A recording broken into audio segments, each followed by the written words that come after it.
सलाम एवरीवन, मेरा नाम सिद्रा रजब है। मैं टीचर हूँ और स्टूडेंट भी हूँ। मैं पहली बार टीचर्स की एक क्लास ले रही थी इंग्लिश स्पीकिंग कोर्स के हवाले से। कोर्स तो नहीं था, एक प्रोसेस था जिसमें से गुजरना था। कोर्स कह के हमने इसको बदनाम कर दिया। अभी मैंने फर्स्ट रूल को, यानी आप समझ लें कि पहले 5 मिनट अभी गुजरे थे, तो मैंने फर्स्ट रूल को डिस्कस करना शुरू किया हुआ था। तो एक टीचर बोली जो कि डबल मास्टर्स किए हुए थी, एज में मुझसे डबल थी, एंड शी सेड, मैम ये तो फिर करना पड़ेगा ना।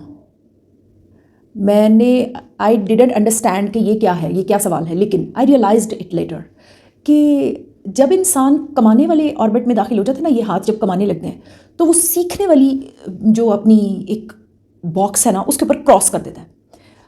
कमाने वाले शख्स की एक पर्सनैलिटी है जी, वो सीख नहीं सकता, उसने नहीं सीखना। अब कमाएं भी और ये काम भी करें, ये कैसी बात है। Teachers went to the authority and they said this that we are not intended to learn English. मैंने फुली सपोर्ट किया इस चीज़ को कि ये चीज़ वो है जो सिर्फ वो कर सकता है जो सीखना चाहता है। This is actually uncomfortable for my self. आपके लिए तो जो वो है ही है, लेकिन मेरे लिए भी। मुझे अपने स्टूडेंट्स के फेसेस देखकर बड़ा मज़ा आता है। जो जिसको समझ नहीं आ रही और वो यूँ कर रहा है, मुझे बहुत अच्छा लगता है। मुझे वो बच्चे अच्छे नहीं लगते जो नो फीलिंग्स। अच्छा जी, मैंने कहा है कि ये जो वीडियो है ये गंदे बच्चों के लिए, अच्छे बच्चों के लिए नहीं है। कैसे? मुझे एक बड़ा अफसोसनाक एक्सपीरियंस मिला है पिछले चंद दिनों में। एक बहुत एजुकेटेड, इतने एजुकेटेड के वेल एजुकेटेड यूट्यूब क्रिएटर, जिनके मैं वीडियोस अक्सर गो थ्रू करती थी, उनका एक टॉपिक आ गया इंग्लिश को लर्न करने का तरीका, how to learn English, fluent speak, ये वो सारा एक बड़ा सा थंबनेल, और उसके अंदर मैं घुसी, मैंने देखा। आई वॉज शॉक्ड टू सी उन्होंने इतनी किताबें बताई हैं अपने वीडियो में इंग्लिश सीखने के लिए। मैं शॉक्ड भी थी, मैं अफसोस भी कर रही थी। ये वो जगह है, ये वो बात है जिसकी वजह से हमारा स्टूडेंट ब्लैंक माइंडेड स्कूल से भी निकल जाता है, कॉलेज से भी निकल जाता है, घरों में पड़ा रहता है, एक फालतू ज़िंदगी, और फिर वही कमाई आ जाती है हाथ में। उसके बाद तो फिर सीखने का सवाल ही पैदा नहीं होता।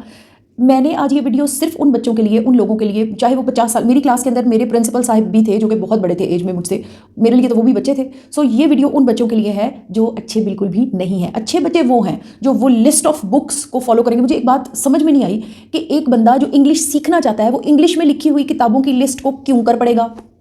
क्या इंटरेस्ट होगा उसे? मुझे तो नहीं है, मुझे तो नहीं था। जब मैं इंग्लिश, आज मैं अगर एक चीज़ पूरी पढ़ नहीं ना लेती, फ़र्ज़ करिए अगर एक पेपर में रोटियां आई हैं तो वो इंग्लिश में लिखा हुआ है, मैंने हैबिट टू रीड, मैंने जब तक उसको पूरा पढ़ नहीं लेना तब तक मुझे कोई गर्ज नहीं क्या हो रहा है क्या नहीं, चूल्हा जल रहा है क्या है, मैं बस उसको पढ़ूंगी, because I was in a habit and I am in a habit to read.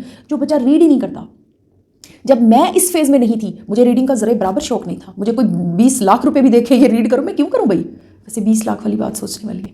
Any how, reading एक बड़ा नेक्स्ट लेवल है इंग्लिश लर्निंग में। रीडिंग तब इंसान करेगा जब इंग्लिश को सीरियसली लेना शुरू करेगा, जब वो अपने आप को भूखा तसव्वुर करके प्रूवन मेरी क्लास में मेरे सामने बैठ जाएगा, या किसी भी शख्स की।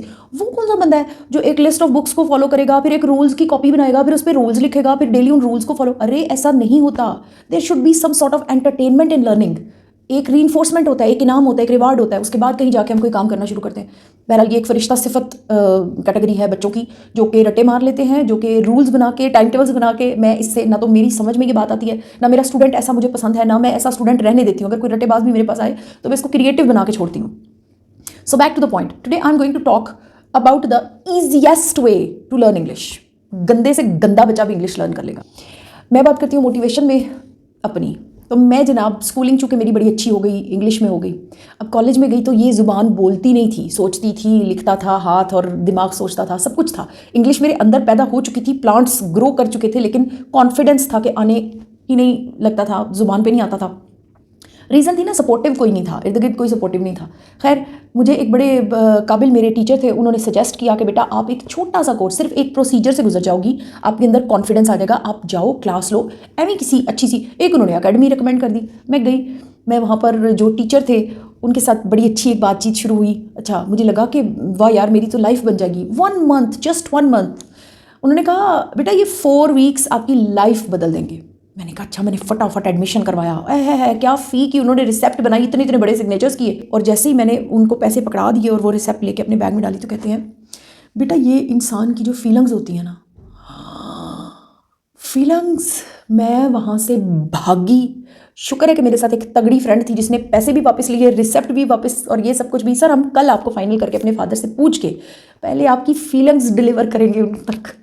एनी हाउ, वहाँ से मैं भागी और पहुंची एक ऐसी जगह पर जहाँ पर मेरा कोई सपोर्टर नहीं था, जहाँ पर सिर्फ मैं खुद थी और मैं इतनी विलिंग थी इंग्लिश सीखने के लिए कि जिसके बारे में मैं आपको वर्ड्स में बता नहीं सकती। मुझे समझ में आ गया कि मैंने किसको अपना उस्ताद बनाना है। आईने में मुझे वो उस्ताद नज़र भी आ गया, मेरा सपोर्टर कौन है वो भी मुझे पता चल गया, मैंने किसको फॉलो करना है वो भी मुझे पता चल गया। मैं ब्रिटिश एक्सेंट को टोटल कॉपी करना शुरू हो गई थी उस वक्त तक। मतलब मेरे अंदर इतनी भूख थी, मैं इंग्लिश मूवीज़ को देखती थी और हेडफोन्स लगा के और बड़ा तवज्जो से ये सब कुछ मेरे अंदर मौजूद था। मैं सिर्फ आप लोगों को ये बता रही हूँ कि there is an initial step जो आपको बताता है जैसे एक इंसान को जितनी भूख लगी होती है वो उसके अकॉर्डिंग खाने को एंजॉय करता है। So this was my level of hunger. अच्छा जी, मेरी जो कैटेगरी है जिसके बारे में आज मैं बात करने वाली हूँ वो लोग हैं जो पढ़ना लिखना जानते हैं, जो 8वीं जमात तक पास कर चुके हैं, चाहे कितने भी साल से वो अपनी किताबों से दूर हैं, but they are having an intention to learn English. मैं आज ऐसा कुछ आपको बताकर ज़रूर जाऊँगी कि अगर आप उसको थोड़े बहुत हाथ से भी फॉलो करते हैं तो then you will actually win the game इंशाल्लाह। अगर आप एक चार्ट लेते हैं, एक पेपर लेते हैं, उसके ऊपर लिखते हैं मेरे 3 काम, 1 महीना, ऊपर लिखें जस्ट 1 मंथ। मेरे 3 काम कौन से हैं? नंबर 1 बेशर्मी, नंबर 2 बेशर्मी मीन्स कॉन्फिडेंस, नंबर 2 मैंने रोज़ का काम रोज़ करना है, और नंबर 3 मैंने 1 महीने तक कोई ब्रेक नहीं लेना। There is no Sunday for me. अब चलते हैं रूल्स की तरफ। आपको बहुत हैरत होगी कि करने के 3 काम तो मैंने आपको बता दिए हैं, लेकिन आगे सिर्फ 2 रूल्स हैं जिनको आपने फॉलो करना है। Rule number 1, take any book of 1st, 2nd, 3rd grade, किसी की भी कोई एक किताब सिलेक्ट करें, उसी को अपना स्केड्यूल में ऐड करें। डेली आपने टाइम देके, नहीं आपसे बर्दाश्त होता तो स्टॉप वॉच ऑन करके 5 मिनट्स के लिए, सिर्फ 5 मिनट्स के लिए रीडिंग करनी है अलाउड। अलाउड का मतलब है कि आपके अपने कान सुन रहे हो।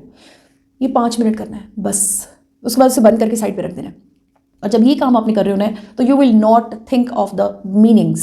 आपने कभी भी नहीं सोचना कि इसका मतलब क्या है। फॉर एग्जाम्पल, एक बहुत लंबा वर्ड आ गया, प्रेजेंटेशन लिखा हुआ, आपको पढ़ना नहीं आ रहा, you will take time, problem नहीं है। कोई लफ्ज़ पढ़ना नहीं आ रहा, there is no problem, keep on reading, कुछ भी नहीं होगा। अब आते हैं रूल नंबर 2 की तरफ। रूल नंबर 2 ये है कि आपने 5 मिनट, फिर एक दफ़ा 5 मिनट ये आपके गए और 5 मिनट ये गए। कोई भी इंग्लिश मूवी जिसके के सबटाइटल्स नीचे आ रहे होते हैं, मतलब इंग्लिश लिखी हुई नीचे आ रही होती है और मुंह से वो बोल रहे होते हैं, ये आपने ऊंची आवाज़ से सुननी और पढ़नी है। इसमें बोलना नहीं है, इसमें आपने रीड नहीं करना। ये भी 5 मिनट, 5 के 10 कर ले, मूवी है कोई बात नहीं, एंटरटेनमेंट है।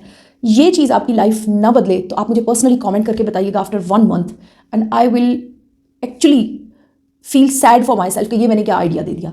I have passed through these paths for sure. एक आदमी इंग्लिश बोलना शुरू कर चुका होता है आफ्टर 1 मंथ, आपको पता ही नहीं चल रहा होता, इंग्लिश आपकी लाइफ में दाखिल हो चुकी होती है।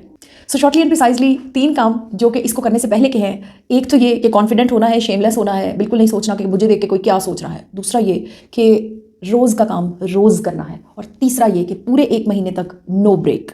रूल्स क्या हैं? रूल्स सिर्फ 2 हैं। एक तो ये कि रैंडम कोई भी पहली जमात से लेकर 5वीं जमात तक कोई भी किताब इंग्लिश की लेनी है अच्छी, ऑक्सफोर्ड की, उसको रीड अलाउड करना है, रोज़ ज़ोर से पढ़ना है, एवरीडे 5 मिनट्स, जस्ट 5 मिनट्स। और तीसरा ये कि कोई फिल्म इंग्लिश की ऊंची आवाज़ करके सुननी है, एक एक वर्ड को पढ़ना है, उसके नीचे सबटाइटल्स आने चाहिए जो कि इंग्लिश में लिखा हुआ आ रहा होता है कि बोलने वाला क्या बोल रहा है। बस ये काम आपने करना है।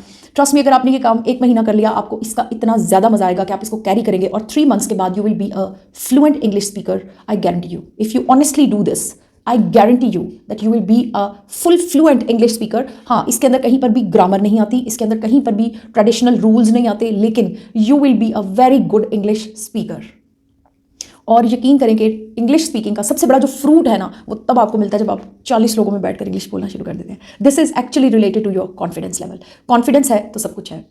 एक चीज़ मैं जाते जाते आपको ज़रूर कहूँगी कि ऐसा करते हुए, या कुछ भी ऐसा करते हुए जहाँ पर भी आप कुछ सीख रहे होते हैं, प्रोसेस में होते हैं, स्ट्रगलिंग फेज में होते हैं, please never allow anyone to जज यू। आपने अपनी कीमती वक्त में से वक्त निकाला, मेरी वीडियो को देखा, thank you so much, good bye.